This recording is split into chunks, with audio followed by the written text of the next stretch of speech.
Well, thank you very much, Jane, and to my colleagues, Senator Susan McDonald, who's doing a power of work in Northern Australia, to Keith Pitt, who's responsible for one of the primary mechanisms of the wealth of this nation and resources, to my ever-patient staff, who this time have given me the whole speech and not half of it, like they did last time, and to the Wombat, who blew a leg, but we managed to get it back on.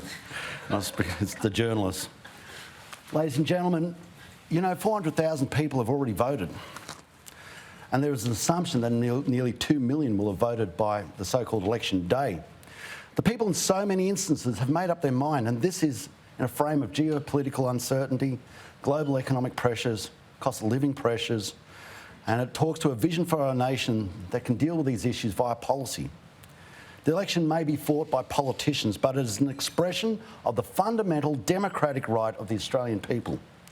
It is so obvious, but it has to be repeated. This is a political contest of ideas and policy.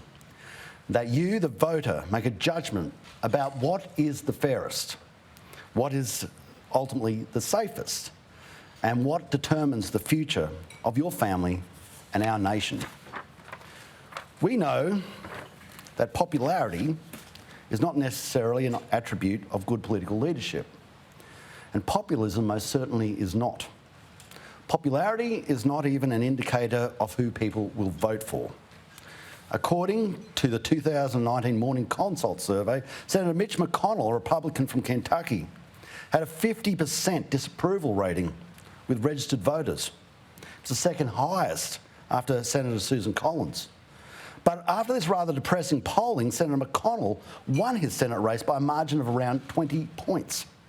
The reason was given that people prioritise state interests over candidate favourability. Senator McConnell's Democratic challenger, Amy McGrath, well, her campaign was based around being anti-McConnell and was said to be ineffective because it lacked a clear policy agenda. I think it's fair to say in this election that we don't want people to vote for the coalition because they think we are popular or I am popular. Instead, we want people to vote for us because we are strong, know where we are going, can make hard decisions to get there, and we can back hard decisions by showing you how we are going to pay for it. It is also fair to say that the Labor Party policy agenda has been less than inspiring, in some instances non-existent. They are more statements than policies because policies come with details. In a time of geopolitical crisis, popularity takes even more of a backseat to competency and strength. There is a responsibility on leaders to make tough decisions that are not necessarily popular. And to be quite frank, there is a responsibility on voters to understand that at times leaders have to make tough decisions.